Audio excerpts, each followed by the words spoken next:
Good day to my fellow early childhood educators. Today, we are going to learn about Dutch Creative Curriculum. But before we start, let me ask you one question. As a preschool teacher, what is the first thing that comes to your mind when you hear the word play? According to Lev Vygotsky, play is the work and language of children. The Dutch Creative Curriculum was first developed by the Jan Twister Dutch.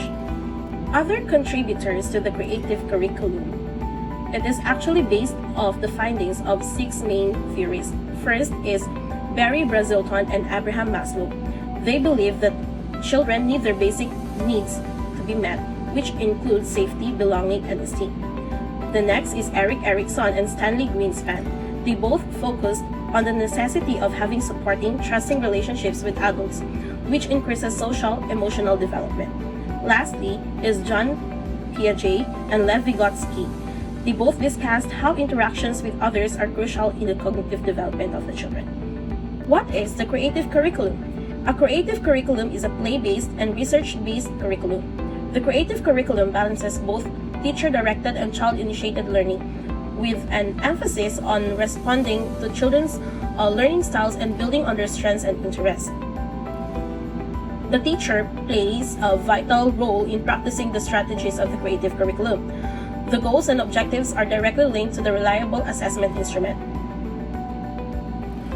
When it comes to the creative curriculum, it is one of the best teaching strategies for early learning because it focuses on the development of the whole child. It strives to be innovative, responsive, comprehensive, supportive, and developmentally appropriate. First, innovative. It asks the teachers and school districts to use resources, teaching strategies, and tools that are conducive to better early childhood education.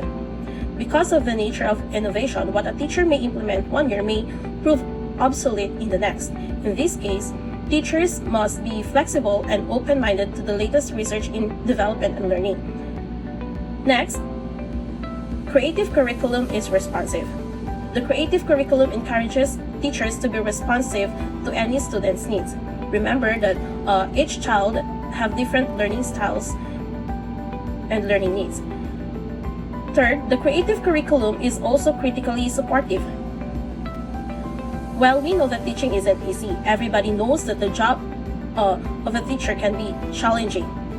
This creative curriculum realized this strive and thus designed the creative curriculum to support, advise, and provide guidance to teachers every step of the way of their professional lives. Furthermore, creative curriculum is comprehensive. Then finally, creative curriculum is developmentally appropriate. The curriculum promotes teaching strategies appropriate for each age group. There are 4 main categories of interest in the creative curriculum. First is the socio-emotional, second is the physical, third is the cognitive, and last is the language development. The socio-emotional stage helps promote independence, self-confidence, and self-control. In this stage, children learn how to make friends, how to have group interactions, and how to follow rules. The physical stage is intended to increase children's large and small motor skills. The cognitive stage is associated with thinking skills. Children learn how to solve problems, ask questions, and think critically. The language stage deals with communication. Children learn how to communicate with others, listen and participate in conversations, and recognize various forms of print. In this stage, children begin to recognize letters and words and begin writing for a purpose. As an early childhood educator, we should value or use play as a vehicle or tool for learning. Next is we should also focus on the development of social competence of the children during their preschool years. Next is relationships should be the foundation of learning. So teacher and student should have a good relationship. Next is the importance of linking curriculum and assessment. Last is families are essential partners in children's learning. So parents should have a good collaboration in order to support a child's learning. The creative curriculum framework consists of 5 components that we as an early childhood educator should apply in this field. So first is how children develop and learn. It means These are the social-emotional, physical, cognitive, language development, and the characteristics and experiences of the children. Next is the learning environment. It means the structure of the classroom that makes it possible for teachers to teach and children learn. So the learning environment is very important. This includes how teachers set up and maintain interest areas in the classroom, establish schedules and routines, organize choice times and small and large group times, and create a classroom community where children learn how to get along with others and solve problems peacefully. Next is what children learn. So creative curriculum shows how children learn content and skills through their daily experiences. Next is the teacher's role. The creative curriculum explains how teachers interact with children in interest areas and during in-depth studies. It describes a systematic approach to assessment that enables teachers to learn about and plan for each child in the group in order for it to be developmentally appropriate. And lastly is the family's role. The benefits of developing a partnership with every family and working together to support children's optimal development and learning.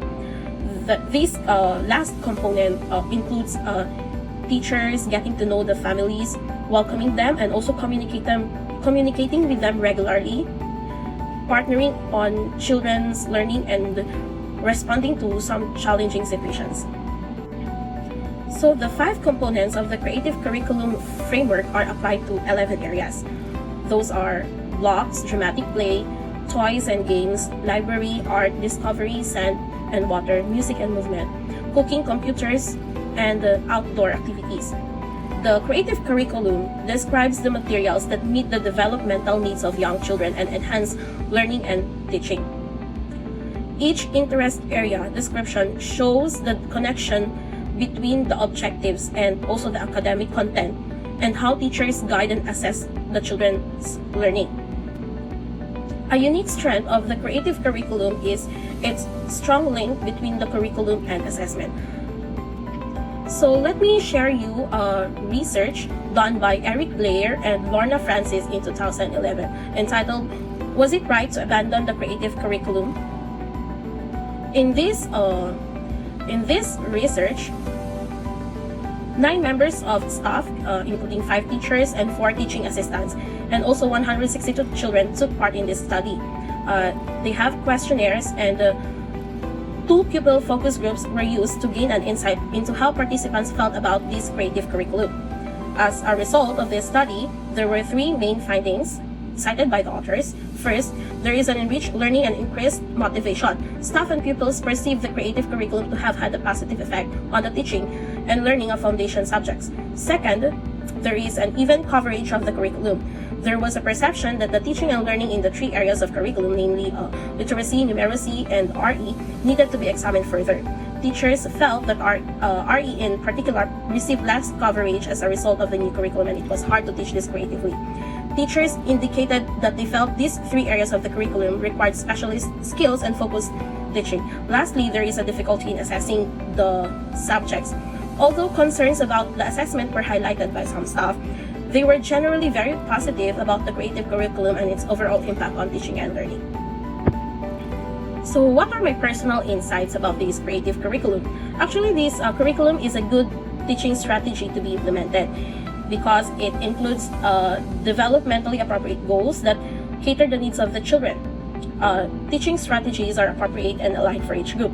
As a teacher, it is important to use developmentally appropriate practices because it suits the children's learning and development to promote their progress and interest.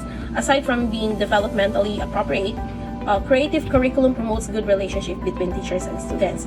That's very important. Having a good relationship is considered to be an essential in connecting content and learning. Learning outcomes will be different between a child who doesn't want to come to school because he or she is scared of the teacher, rather than child who always look forward in coming to school because of the good relationship towards the teacher. Students will not enjoy learning if there is no good relationship towards the teacher. In creative curriculum, teachers need to work and gain the children's trust in order to have a good engagement and meaningful learning. Aside from it, creative curriculum also put an emphasis on the importance of linking curriculum and assessment. In the education setting, assessment is a very crucial process and teachers should be very careful in assessing children's learning and performance. In a creative curriculum, the goals and objectives are used as a basis for assessment so teachers can assess children based on the material that is taught. Thank you for listening. So if you have any comments, questions about the topic, please don't hesitate to reach out. Thank you.